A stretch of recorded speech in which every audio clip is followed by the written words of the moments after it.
Life in the Philippines, my experience and observations. In this video, I've been here over 10 years, 3 different trips, 10 years living in Cebu City, Cebu, the Philippines, in the central Visayas, central part of the Philippines, going north and south. And I'm going to talk about choices you make, options.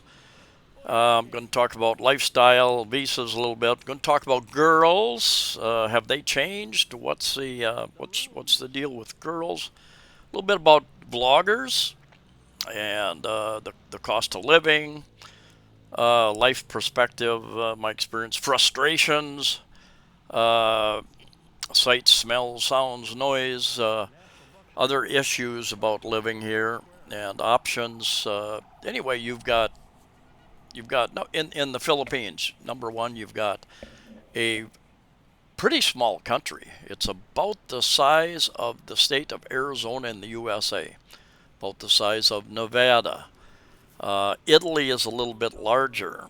Now, the state of Arizona, where I lived many years, state of Nevada, where I lived many years in the USA, Arizona's population is about 7 million people. And the Philippines, about the same land area, they've got about 115 million people. 7 million versus 115 million. But you've got over 7,000 islands. Don't let that confuse you because you're only going to deal with a few islands. Depends on what part that you decide to visit. There are basically 11 of the largest islands, even less than that. You can narrow it down less than that. But many options. The smaller island you get to, the fewer options as far as Western food, as far as internet, although internet has gotten a lot better uh, across many parts of the Philippines in the 10 years I've been here. Internet and cellular service, there are still places that don't even have electricity. You get up in the hinterlands, up in the remote mountain areas, and the goal is in the next couple of years to get electricity everywhere. But anyway, I've done, in fact, if you're interested in these types of videos, I've got over 1,600 videos up, and I have a lot of real estate related, looking at condos and subdivisions, what do they look like, what do they cost to rent and to purchase. Vendo Corp, interesting. CRs here, comfort rooms, what they call toilets. And a lot of times there's no paper in there, so you can spend 5 pesos and get a little thing of tissue, a napkin, something like that. And anyway, yeah, different culture. English is the second official language, which makes it very easy to communicate many parts of the Philippines, although you will run into people that are not, might understand English, but they absolutely do not want to try to converse in English. Money is king. This is one of many money exchange places. This is one of the bars. I think it shut down. I think the same owner that owned that Indian restaurant owned this.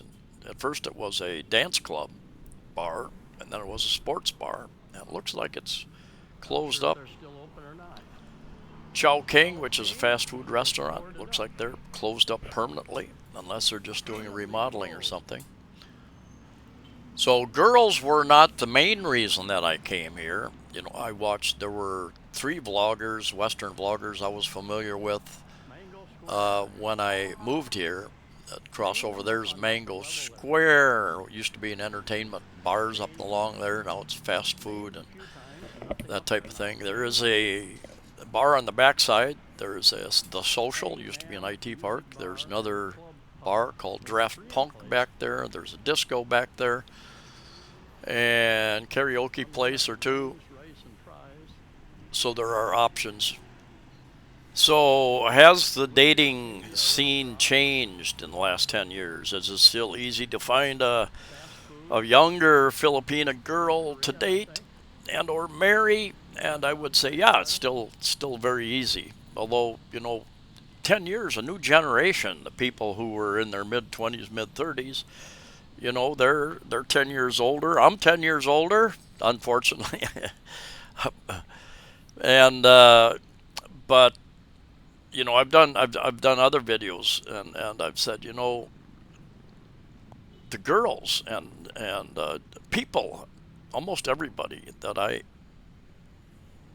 talk to is very friendly. Young girls, middle-aged ladies and men, whatever. And just because they're friendly and will carry on a conversation doesn't mean they want to date you. In fact, I recently watched a video of some Filipina blogger was interviewing Philippine girls about and showing them pictures of different foreigners that belong to uh, her group, and they were rating the foreigners, and most of them said they would not date. I think there was like, I don't know, 5 or 7 foreigners, and they said they rated them, anywhere from 1 to 10 on their looks and their age, and they said most of them said, no, I won't date them because of the age difference. But even though there are millions of girls, younger girls, 20s, 30s, 40s, who don't want that huge age difference, there are still millions of girls, and I don't want to leave the foreign ladies out here, because about 18% of my viewers they're not all foreigners, but they're female. And I've seen a video where they're interviewing guys too.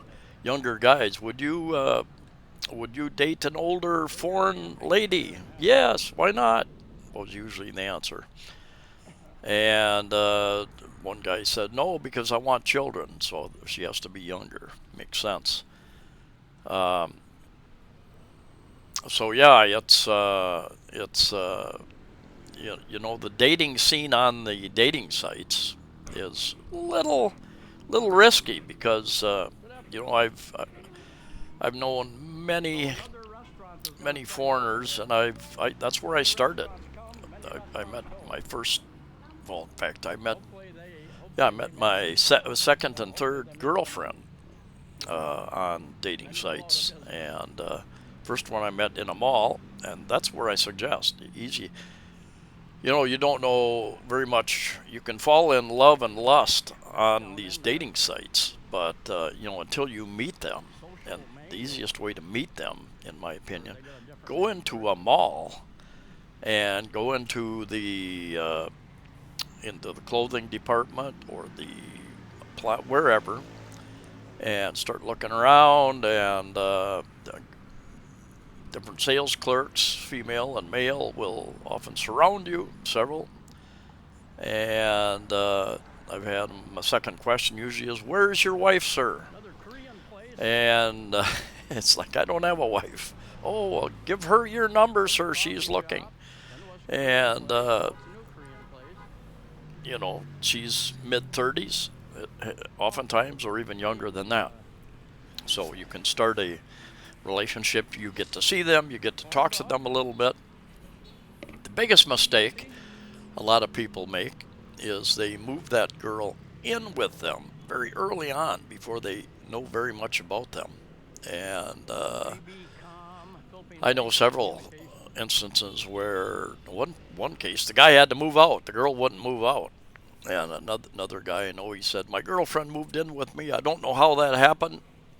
She just started staying overnight, and more of her clothes started showing up. Happened to me once in the USA as well. But once they're moved in, they don't want to move out. They've got their co-workers, their family, their friends know that they have a rich foreigner, and regardless of your budget, everybody considers you rich, generally here in the Philippines. And some will try to take advantage of that money.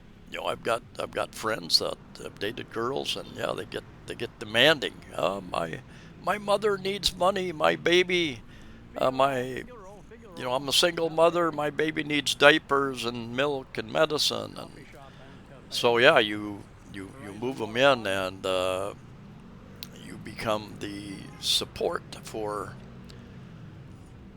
the family. And it's never happened to me. It's never happened to me. Uh, the first girl I met was more no, less of a girlfriend, more of an activity partner, just to do something with once in a while. Didn't see her very often.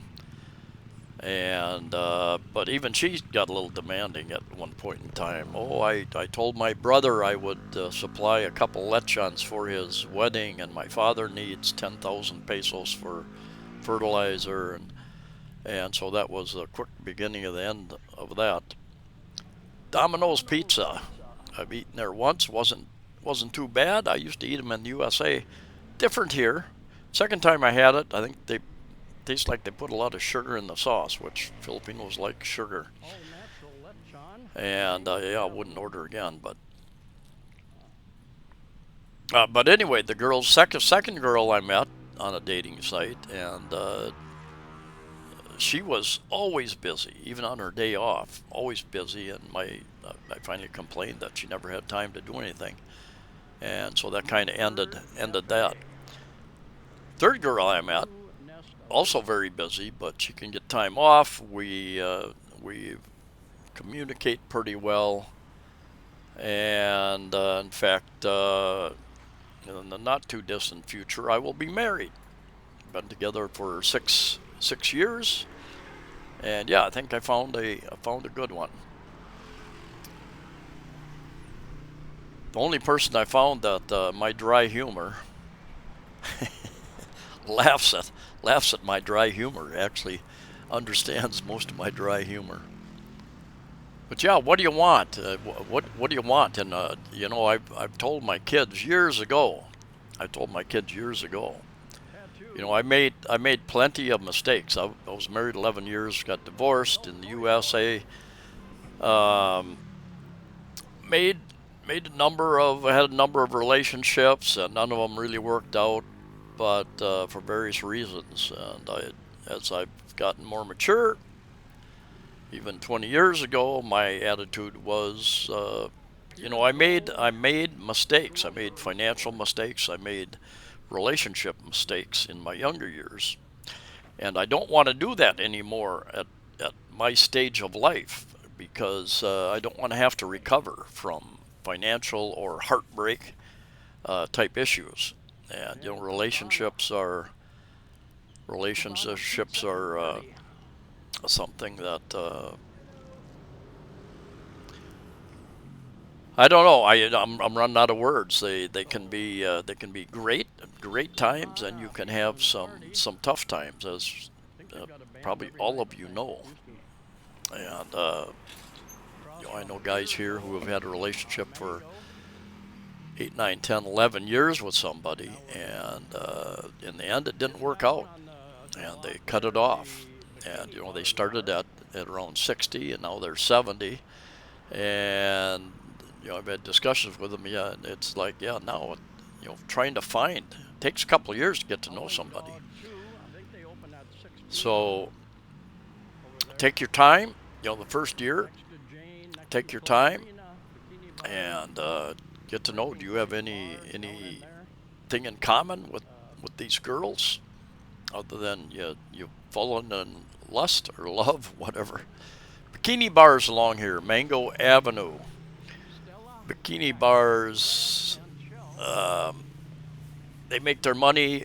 Bamboozers is not a bikini bar. They got girls in there that uh, will sit and talk to you if you buy them drinks, basically.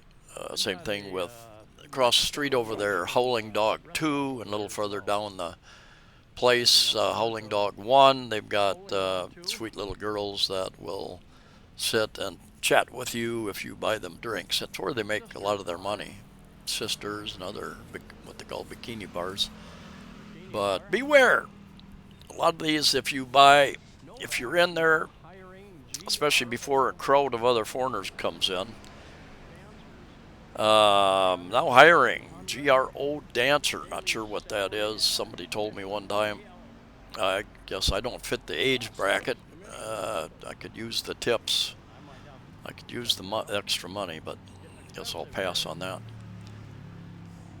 But yeah, you get in there before the big crowd of other foreigners, primarily, sometimes some Filipinos, is that you buy a drink for one girl, you'll be surrounded by 4, 5, 7, 10 other girls, and a lot of guys end up buying all of them shots at about like 200, 220 pesos a shot. And then when you run out of the money, conveniently there's an ATM right outside. You can go out the door and in the next door ATM machine. You can get more money, buy more shots. I've seen guys do that. It's like crazy. But yeah, you can, it's the cost of living here is quite manageable. Many options. You can buy the cheap. You can find the cheaper places to live. You can live very high class, very very nice houses and subdivisions.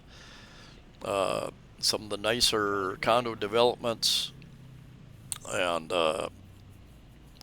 spend 1,000, 1,500 a month for rental. You can have a really nice place. And that's U.S. dollars, not pesos. Pesos would be 50,000, 60,000, 70, 80,000. Some of the really nice houses in the nice subdivisions, you're talking 100,000 up to 200,000 pesos a month, something like that. So there are options, but you can find the less than $300 a month, less than 15,000 pesos a month type places. Howling Dog 1 over there, they've got seating inside and outside. Usually if they're sports, European sports, the soccers, the footballs, the American football, the Australian football. You can watch lots of different types of sports in these types of places. 301 Ramos Street Bar, close to where I live, also a sports bar. Good food as well. And yeah, they've got more and more. They're hiring more and more of these police. They got these police outposts where they can sit and watch over either the traffic and or whatever else is going on. They've hired several hundred more what they call enforcers, who are you'll see them stand on corners. They'll pull over certain vehicles and check registration and license, because a lot of the people here have neither registration for their vehicle or license, never been trained to drive, just got on a scooter early in life and ended up buying one on payments, and crazy traffic. So yeah, the girls, it's the younger girls. It's another generation. They've grown up with the internet, and anyway, I asking this guy what this new building going up, and it's mixed use apparently. So I don't know if that means commercial, retail, residential. If they got some condo units in there, not sure. He wasn't sure. Usually these security guys don't know details. But yeah, lots of options to have a partner here, have a girlfriend, have a serious relationship or a not so serious relationship. It's all available. And a little bit about other vloggers, the vlogging sphere here. Before I came, there was 3 Western vloggers that I was familiar with. And one was in Iloilo, Philippine Mike Philippine, they called him. My Philippine Journey, I think. And then Ned and Dumaguete, and Beyond the Sea, something like that. Rike, and those are the 3 that I was familiar with and become a little bit comfortable with Philippine life, watching them. I also bought a lot of books, read books, did a lot of other research. And now there's probably 103, if not more than that, Western vloggers in various parts.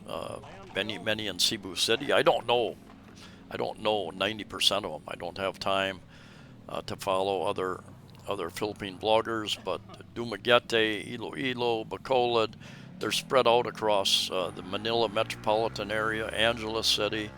They're spread all over the Philippines, Bohol and Leyte, and yeah, spread all over. They give different advice, different areas, different looks at different areas, and I occasionally check in on what a few of them are who are I am aware of doing just to. But I don't want to be, number one, I don't have the time to watch other bloggers. Number two, I don't want to be influenced by what they are doing and saying. I go out and I try to supply some useful information on immigration, on cost of living, on real estate. In fact, I've got a membership site. If you want to support the channel, down the lower left-hand corner under the video, it's a membership. It just says join, I think, 2 different levels. And I do different dives into cost of living, into risk areas, medical and dental, different discussions on other different topics as well. And I try to put out a couple extra videos for members. Down in the lower right-hand corner is a heart, I think, where you can donate through the YouTube system. And then in each comment, the first comment of a video, as well as there is a PayPal account, as well as a Buy Me a Coffee. Used to have a Patreon account, but it just didn't seem to work well for me, so I canceled that. Anyway, walking. You know, the temperature here is this time of the year mid to upper 80s, usually during the day, but the humidity during our rainy season, which we're in now, the humidity is higher, so it's sticky. And during our what they call summer, the hotter season, usually gets in the mid 90s. So it could be compared to Florida, Georgia, some of the other southeastern USA states, hot and humid. Sometimes less hot, less humid than other days. Sometimes and that gets down into the 70s, mid 70s to mid 80s in the evening. Oftentimes, got a couple City Cloud condo. You got Spianata condo down that way. Another condo I lived in, Queensland Manor. Lived there for a year. Moved away because of the noise, constant dogs barking across the street. And yeah, look at the pollution. Some of the frustrations are the pollution. The literal people just dump their garbage different places. Don't know why they don't. There are certain places, certain days where garbage trucks will pick up, and why they throw their stuff in the creeks or rivers, just crazy. And even the last girlfriend I dated, we're walking one time. She had a water bottle. She finished. She just threw it on the ground. I got a little bit angry with her. I said, "Pick that up, take it, throw it in, find the garbage someplace." You know, it just very frustrating. Different places you walk. There seems to be a lack of bathrooms, CRs, comfort rooms. So, you know, people just urinate wherever they need to urinate. And even down the downtown area, along part of the along the sea, it's basically I don't know. I think they've been trying to clean that up a little bit. British English Academy there used to be a hotel. Anyway, I think they're trying to clean it up, but yeah, for years it was basically a bathroom for the very poor people who lived down that area. They would go down there by the sea, along the rocks, and just do their thing. And then, not only that, but then a lot of these kids would swim in that water. Just crazy. But kind of in summary, you know, I have, I could retire anywhere. I could adapt almost any country in the world. But the place like the Philippines, I'm much happier here. Originally, I was going to go to Thailand, but eventually I figured out no, that issue would be an issue with me. But I guess if you hang out in the tourist areas, but even there, I've got friends that go there and they say, yeah, you don't, your conversation isn't very deep at all. A friend of mine went there for a couple of months and had a girl living with him for that time, and they used a translation app, and he said, yeah, English to Thai worked pretty well, but Thai to English was only good about 50% of the time. Vietnam also, I've been to Vietnam, and I could live there, but a lot of the people don't speak English. Those that do spoke good English, but go to the stores. Everything is in the Thai language or another Asian language, pretty much. And you'll get that here in a lot of stores too. You'll get the Asian foods that will be primarily in Asian language. And yeah, I don't know what a lot of that stuff is. It's noodles and different types of things. But the Philippines tourist visa, you can come in. Most countries you can come in on a 30-day free tourist visa on arrival. And I just did a video about some of the other details with that. There are other visa options available: marriage visa, work visa, retirement visas, that type of thing. And but yeah, the Philippines has a lot to offer. Great beaches. You've got mountains. You've got if you're bored, it's your own fault because there are so many things to see and do here. Get on a ferry, go to another island, take a short flight to another country. Safety wise, I walk a lot. Even first couple of years I was here, first 3 years, walked a lot, even late at night. And I was a little apprehensive a couple times, certain areas, but over time I learned that I felt safe even in those areas. And I've had a lot of Filipinos look out for me. In fact, they'll tell me, "Oh, don't go here, sir. Don't go downtown. It's dangerous. Too many pickpockets." And then I found no, it's not. It's not dangerous. In fact, I do, although I rarely see foreigners down there. Anyway, see you in the next video.